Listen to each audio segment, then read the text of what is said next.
Hello guys, are you doing fine? I hope. As you have finished Unit 3, it's time to teach them about the tense. Of course, I believe you guys already know how to use tenses in a sentence, but in this chapter we will be teaching our students how they should learn about tenses. Now, do not mention the name tense here. They should understand the idea of past and then present and the future based on the practical issues, and then they will know how they should elaborate or make sentences regarding a past issue, regarding a present issue, and regarding a future issue. Now, look into the book. It is talking about past, present and future. The class 1 is giving a comprehensive or holistic idea. That means they will just know what is a past thing, what is a present thing, and what is a future thing after class 1. It is all about giving examples.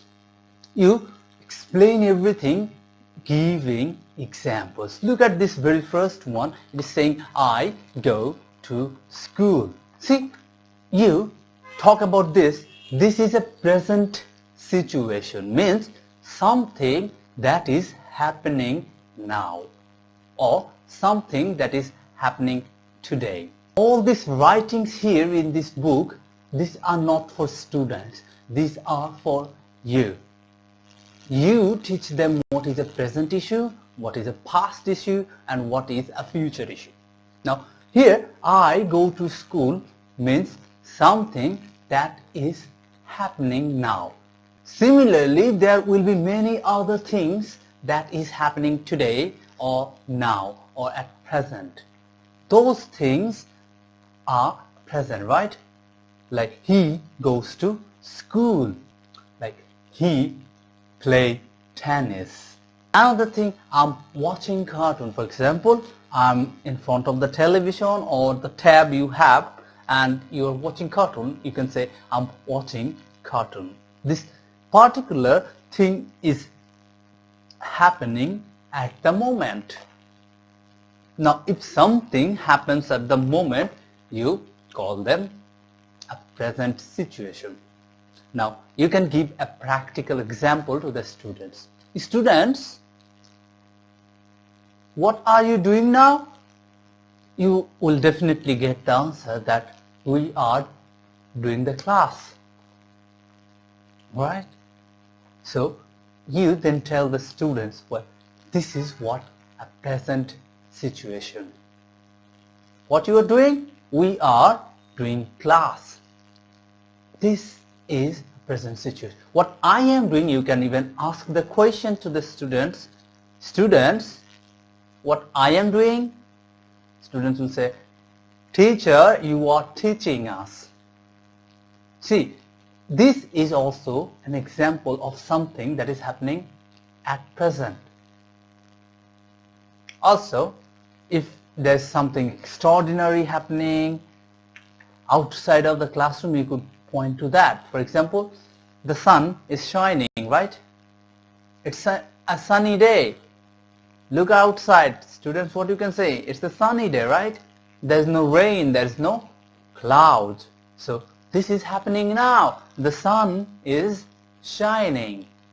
See, this is how you give examples of present situation. Just do not give the examples that are written in this book. Give some examples that is relevant, that is practical. Like, you are walking. Look at me, I'm walking. It's happening now. Look at us, we are reading. It's happening now.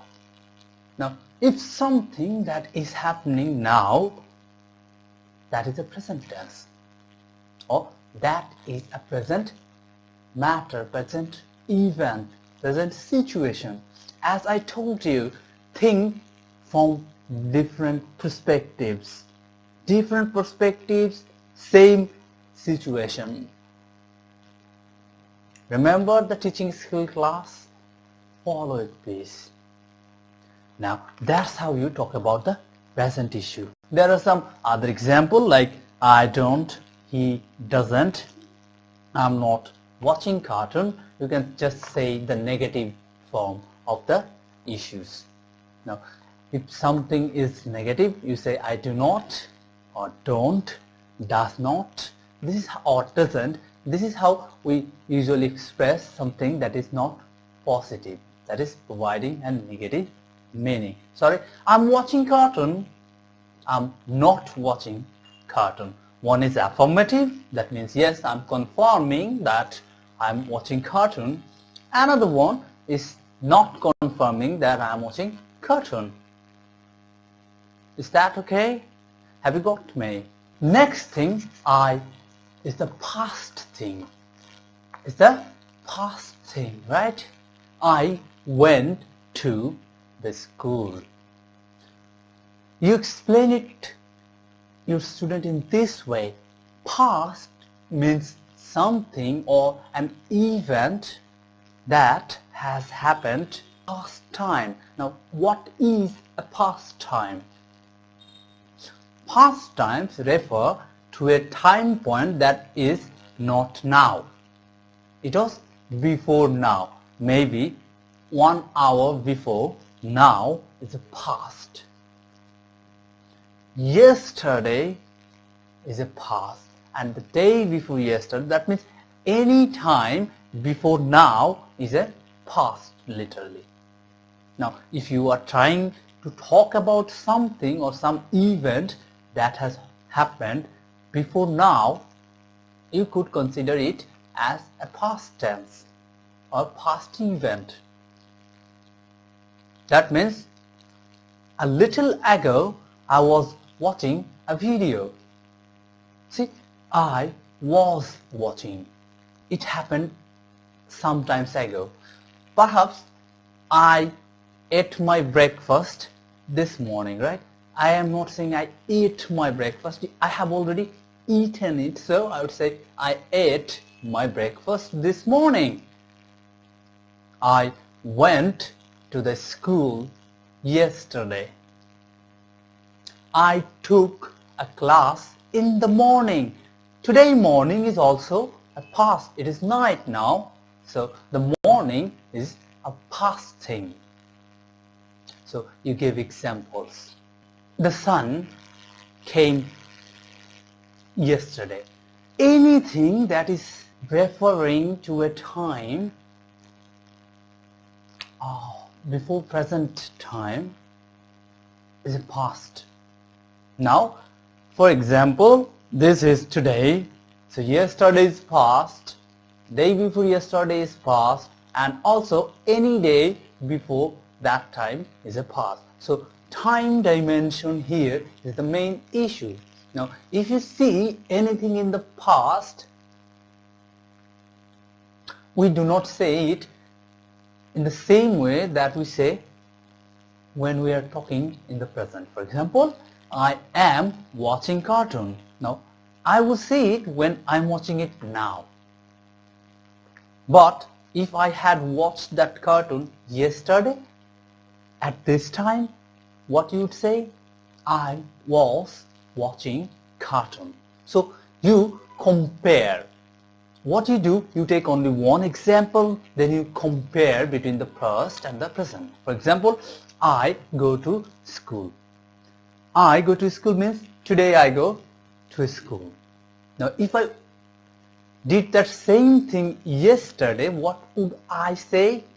I would say I went to school. So you explain it in your form, that means use the Rohingya language to make them understand the main context first. If they don't understand the context here, what you are trying to tell them, they will not get it. So past, present. Now look about the future. Then you talk about the future. I will go to school. Future refers to a time that is ahead of the time from now. That means 1 hour from now is the future. Tomorrow is the future. The day after tomorrow is the future. That means any point of time from now in the forward level is a future. Right. So you tell this to your student in your native tongue. So today is present, yesterday is the past, and tomorrow will be the future. Now, if it is future, we say will or shall.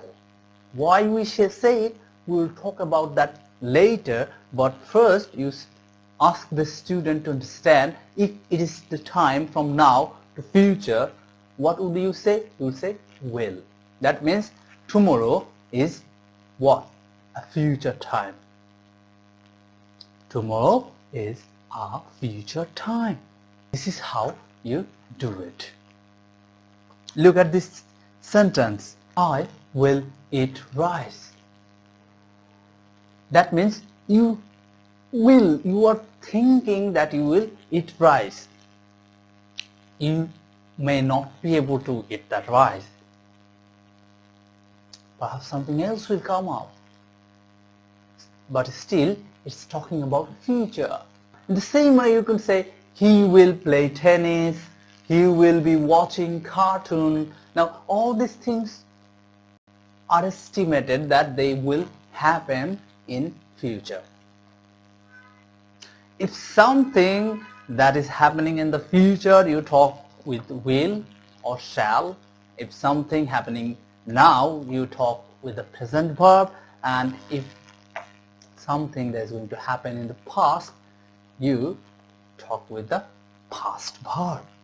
Now, what are these past verb, present verb, and future verb? We will teach the students later, right? So in this class, your main objective is to make sure the student understand if they are talking about yesterday, then it is a past situation.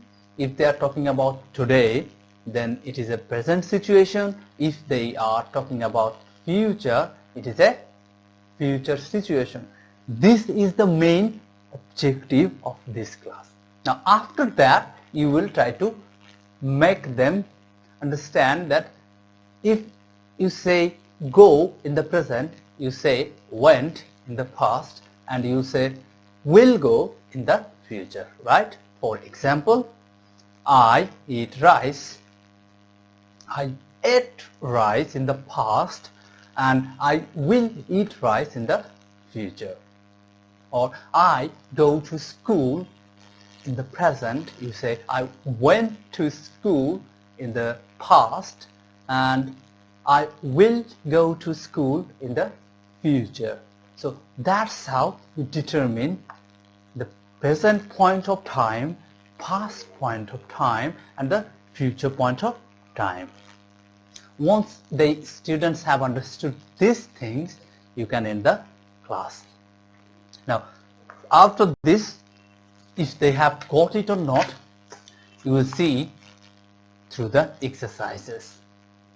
Okay, like this. Find the present sentence. I go to school. Which one is the present sentence? They will mark it. Next one, find the past sentence.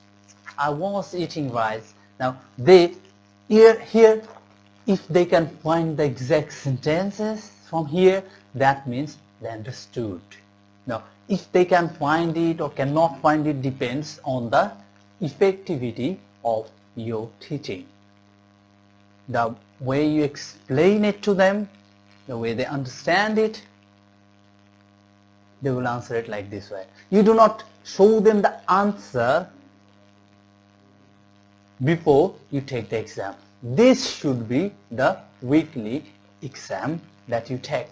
Once you finish this class, you take exam in the next class. Then you discuss it. Some of them will fail to do it, some of them will be able to do it.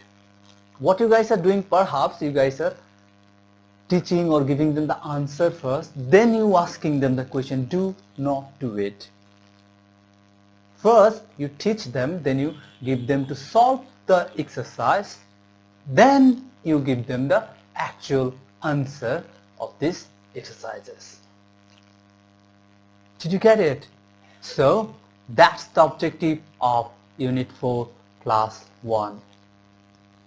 Good luck, guys.